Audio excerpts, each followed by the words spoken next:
You know that feeling when someone shows up for you just when you need it most? That's what Uber is all about. Not just a ride or dinner at your door. It's how Uber helps you show up for the moments that matter. Because showing up can turn a tough day around or make a good one even better.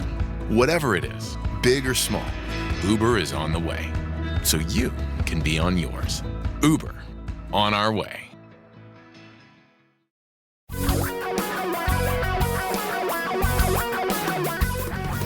Reality radio for a really great future.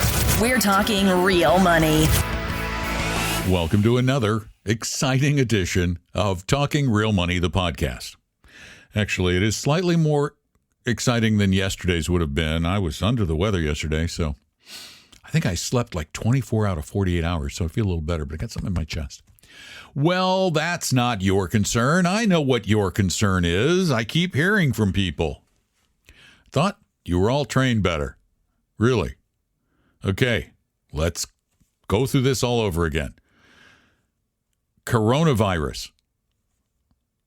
Not a good thing, but it won't destroy the global economy. It might set it back a couple of months, but we've had all kinds of things set the economy back in the past, and we've survived it. So guess what you need to do? Yeah, you're right. Be patient. Got your hopes up this morning, though, didn't it? If you're listening to this podcast on Wednesday, the 26th of February, it's going pretty well this morning. Then it ended up closing down. But the numbers, the day, month-to-month numbers don't matter. Listen to Monday's podcast from the 24th. I gave you some actual numbers. You cannot let this kind of movement, these kinds of events, dissuade you from doing what you're supposed to be doing, as long as you're investing in a well-diversified manner based on your risk tolerance. You're going to be fine. It's those of you who have been gambling and are still gambling by being all in the United States, 100% in equities or in individual stocks or whatever it might be, who are taking huge risk. But you're gamblers, and you know you are. You just don't like to admit it. Right? You know you are. It's a gamble. If you're not a gambler, you diversify globally. You go use our 2-fund solution. You go get a risk quiz, and you just stop worrying. That's what you do. A couple of quick things. Yes, there might be some impact on the United States from the coronavirus. We don't know, predicting the future. That's an impossible thing. Viruses come and then they stop sometimes. Who knows? If you're worried about it, get a mask. I'd be more worried about you than about the global economy. 2, presidents don't matter. I know. The new worry is we're going to either have a President Bernie or a President Donald. Well, yeah, we might, or we might not. But presidents don't control the U.S. economy. Otherwise, things would probably be a whole lot different than they are now. Presidents can't change the economy. They can't make edicts as much as they'd like to. Bernie can't come into office and say, magically, all the insurance companies are gone. He cannot do that. He doesn't have that power. Why do we keep thinking these people are omnipotent? They're not, and they're not supposed to be. That's about as political as this show's going to get. So neither of those things are going to affect you long term. And you have to put things in perspective. 9/11. Scarier than today, right? Much scarier than today. Crash of 87. Scary for a day. Really scary. But you know what really should have scared the economy to death? And it nearly died in parts of the world? That happened over 75 years ago. They called it World War II. Talk about shutting down economies. The economy of most of Europe was utterly destroyed. The economy of large parts of Asia, utterly destroyed. Almost the entire consumer economy of the planet was converted to war. And yet, during those years, U.S. stocks did well. Foreign stocks didn't do so well, but U.S. stocks did well. Then there have been times when the U.S. doesn't do well. There was a time in the 70s. U.S. didn't do well. Japan did well. There was a time in the 90s. The U.S. did well. Europe didn't do well. Then in the 2000s, the rest of the global economy did really well. The United States didn't do well. You can't play these games. You're going to make yourself crazy. Take a deep, deep breath. Diversify based on your risk tolerance. And keep listening to all of our podcasts. Keep listening because I'm just going to keep saying it. Okay? You better? Good. Now we're going to answer some questions that are both sent in to TalkingRealMoney.com and called in to 855-935-TALK, 855-935-8255. We'll start with a send-in. The subject of this question is fully paid lending. So I have an E-Trade account I use to hold my Vanguard and other securities. I just received an email regarding lending E-Trade my paid securities for additional income. See the link below. Have you ever heard of this? I looked at the link. I knew what it was, but I have heard of it. It's called hypothecation. Brokerage firms do this all the time from their own accounts. And they also do it all the time from bigger clients' accounts. The fact that E-Trade and others are getting now to such a scale that small accounts can be combined, they are offering to hypothecate, to lend to someone else your stock. And in return, they get collateral. They put that in your account. In this case, it's cash collateral. Your shares are borrowed by someone else who wants to sell them short. In other words, they want to sell the stock, but not own the stock. So they will pay you a small amount of interest to do so. E-Trade collects, I believe it's half, and you get half. If you have stocks, which we don't think you should have, if you have individual stocks, which we don't think you should have, in your account and you're going to hold them forever, well, why not make a little extra money off of those shares? The risk is quite low. Is it non-existent? No. But with an E-Trade, pretty close. So, yeah, if I had it, but I don't own individual stocks, I would let them be hypothecated. It's one of the ways dimensional funds makes extra money to keep their fees low with their accounts is that they know they're holding stocks forever practically. They don't trade. So they lend them out to short sellers, make a little extra money to keep their fees low. So it's a very effective way to make a couple of extra bucks on stocks you plan to hold for a long time anyway. Thanks for that question. You can also call your questions in. You can send them at TalkingRealMoney.com or call 24 hours a day, 7 days a week to 855-935-TALK, 855-935-8255. And we're going to take a call from that number right about now. Hey, guys. It's Carl from Philadelphia. I just have a general question that my tax man cannot seem to answer. No one else can seem to answer. So I'll try you two. Back in the 90s, I bought a couple of stock funds, and I want to sell at least one of them this year. But the thing is, 30 years later, I have absolutely no clue what the original cost basis was. I know I'm selling it for a lot higher than what I paid for it, but I have no clue. I have no records beyond the past really 7-8 years. So what do you tell your clients when they pose this question to you? Thanks. Great show. Bye-bye. I'm kind of surprised your accountant couldn't answer this question because it's actually pretty easy. It comes up a lot. I'd be surprised, though.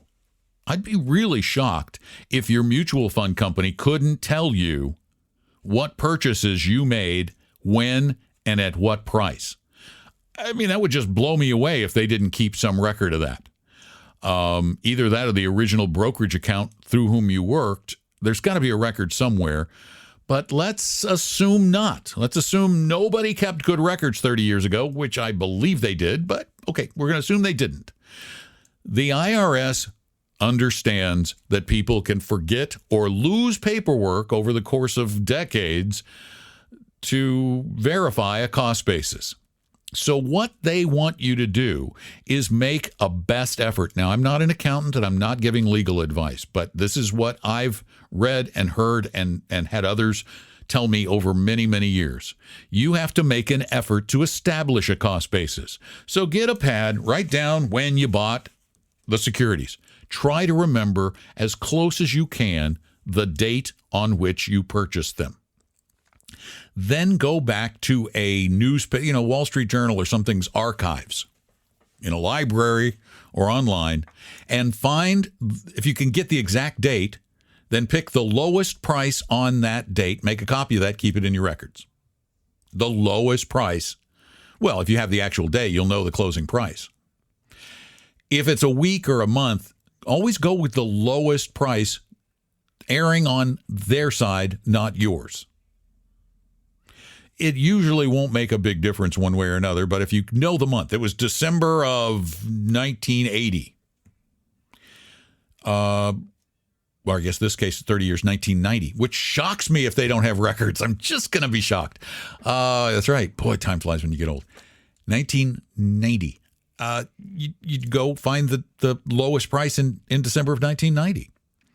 Otherwise, here's what you're left with. If you say, I can't even begin to guess when, you have a cost basis. You just won't like the cost basis because they'll impute a cost basis of 0.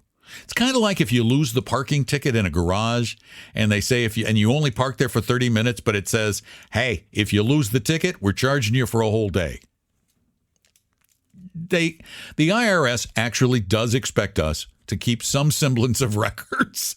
And if we don't, then they want us to try to recreate those records as best we can.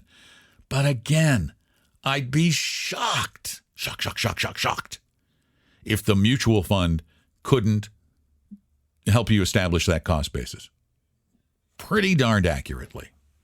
They've been paying you out capital gains in the lot. They know what you paid. It's got to be there somewhere. So give them a call, make them look. Thanks for the call. 855-935-TALK. That's our phone number. And we're going to take one more question before I go take a nap. And that question, of course, sent in via TalkingRealMoney.com, which is the all-purpose site for all kinds of good stuff. And now we take a question from Missouri on international funds. I am convinced that I need to add some international funds in my portfolio, but I am not sure what percentage or which funds. I have seen the country index return quilt that shows how each country performed each year. I have also heard several experts say that I should have between 25 and 50% international. Also, I'm having a hard time finding specific mutual funds or ETFs that have a 10-year average that's even a 6% return. I found just one, but it's actively managed with pretty high fees. Any ideas on this? Yes, I have lots of ideas on this. Let's start with my first idea. Stop looking at returns. What is wrong? What are you doing? If the index returned less than 6%, then that's how much international funds made. And they didn't make as much as U.S. funds.